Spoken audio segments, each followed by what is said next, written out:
A wise man should consider that health is the greatest of human blessings, and learn how by his own thought to derive benefit from his illnesses. It is more important to know what sort of person has a disease than to know what sort of disease a person has. Keep a watch also on the faults of the patients, which often make them lie about the taking of things prescribed. The chief virtue that language can have is clearness, and nothing detracts from it so much as the use of unfamiliar words. If we could give every individual the right amount of nourishment and exercise, not too little and not too much, we would have found the safest way to health. There are in fact two things, science and opinion. The former begets knowledge, the latter ignorance. A physician without a knowledge of astrology has no right to call himself a physician. Healing is a matter of time, but it is sometimes also a matter of opportunity.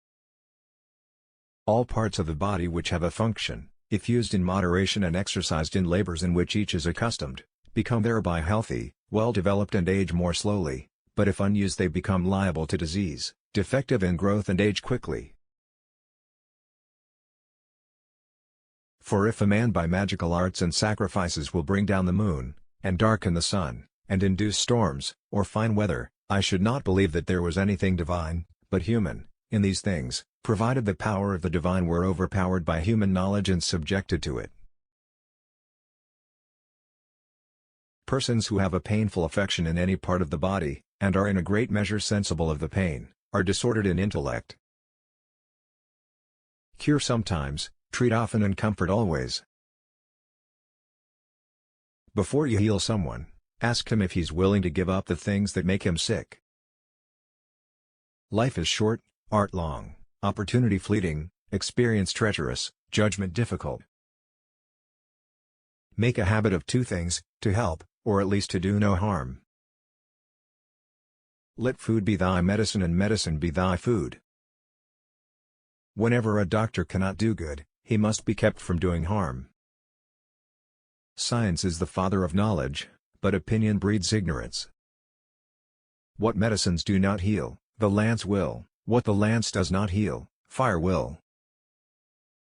Extreme remedies are very appropriate for extreme diseases.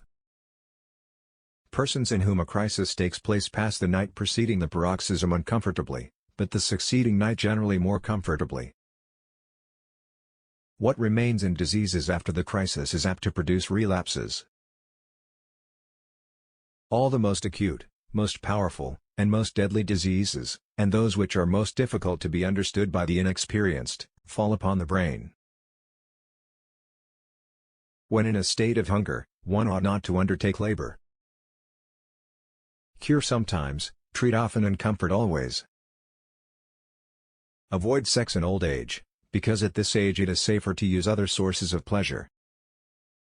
In acute diseases it is not quite safe to prognosticate either death or recovery.